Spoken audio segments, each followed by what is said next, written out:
Please don't forget to subscribe for my motivation. This story is saying that love is truly blind.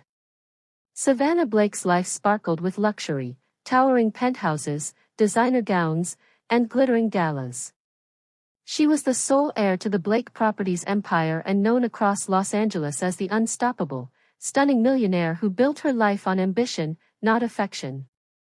But underneath her glamorously painted lips and cold, composed gaze, there was something missing, something no one with $1 billion could buy. Savannah's days were filled with meetings, photo shoots, and charity events. Her nights, though, were often lonely. Even in a crowd, she felt unseen. Love, she believed, was either fake or foolish. Until one rainy Thursday, she noticed him.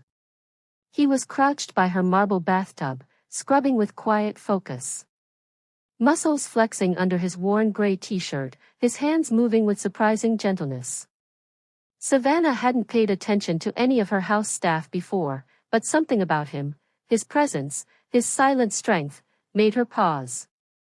"What's your name?" she asked, her voice cutting through the silence like crystal. The man stood up, startled. "I'm Cole. Cole Matthews, ma'am."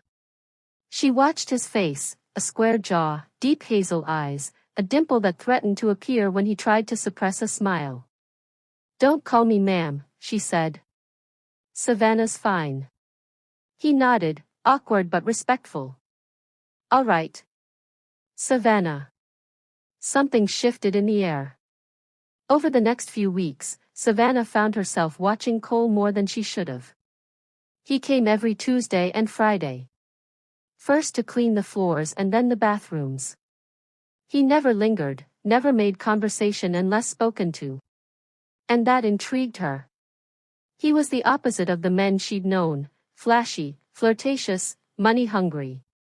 Cole was real. Humble. Strong. And undeniably attractive. One evening, she wandered into the bathroom while he worked. "Do you ever wonder what it's like to live in a place like this?" she asked, sitting on the edge of the tub.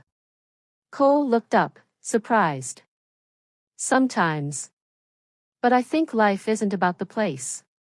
It's about peace." She tilted her head. "Peace? Yeah.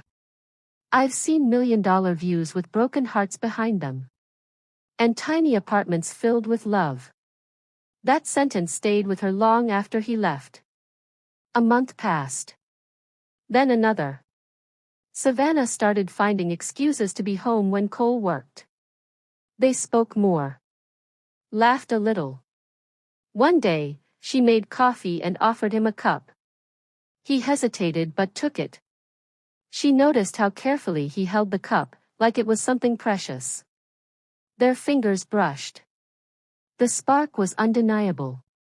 That night, Savannah lay in her California king bed, staring at the ceiling, heart pounding. She was falling. Hard. Things changed when Cole didn't show up one Friday. Savannah called her house manager, who simply said, "He quit." "No reason?" she asked, a chill running down her spine. "He left a note. Said he needed to move on." Savannah felt something tighten in her chest. She'd never been left before. Not like this. She found his address through payroll. Against logic and pride, she drove to the rough side of town. His building was small, with peeling paint and broken steps. He opened the door in a simple white tee and jeans, stunned to see her. "What are you doing here?" he asked, breath catching. "I needed to know why you left," she said softly. "Was it me?" He looked down. "It was because of you." She swallowed hard. "Explain." He stepped aside, letting her in. "I started feeling something. And I didn't want to mess up your world." She stared at him. "You didn't mess anything up. You woke something up. I didn't even know I was lonely until I saw you." He exhaled. "Savannah, you're out of my league." She stepped closer, eyes burning. True love doesn't play by leagues. It's blind. It's messy. It's real. And then, their lips met. The kiss was slow, intense, the kind that made time stop. His arms wrapped around her, lifting her off the ground slightly, her hands tangled in his hair. He pulled back, breathing hard. Are you sure? I've never been more sure, she whispered. From then on, they kept it private. He returned to work, but only in the evenings when the rest of the staff had gone. Not to clean, but to be with her. They talked, made love by candlelight, cooked ramen noodles in her designer kitchen, danced in bath towels after showers. It was ridiculous. And beautiful. She wore his t-shirts. He wrote her notes. They laughed until they cried. And when she looked at him, she saw not a cleaner, but a man who held her soul gently in his hands. One night, lying tangled in sheets, he said, I still feel like I don't belong in your world. She traced his jaw. Then let's create our own. But the world found out. A tabloid headline exploded, billionaire heiress sleeping with her bathroom cleaner. Social media erupted.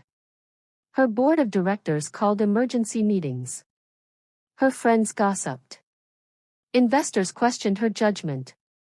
She was humiliated, scorned, and accused of losing her mind.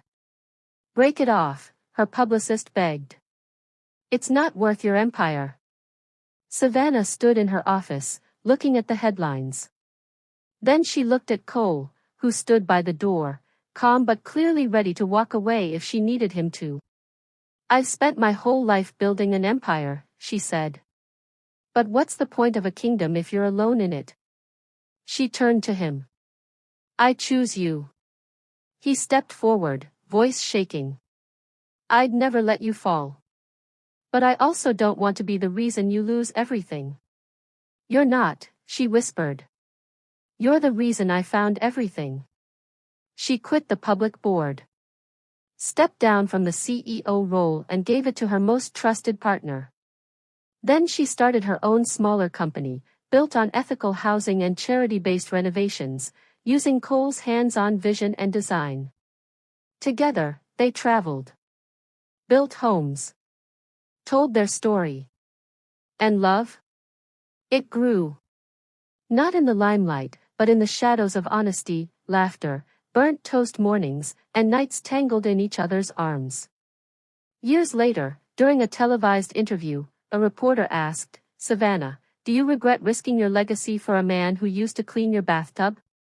She smiled, looked into the camera, then over at Cole, who sat proudly holding their daughter on his lap.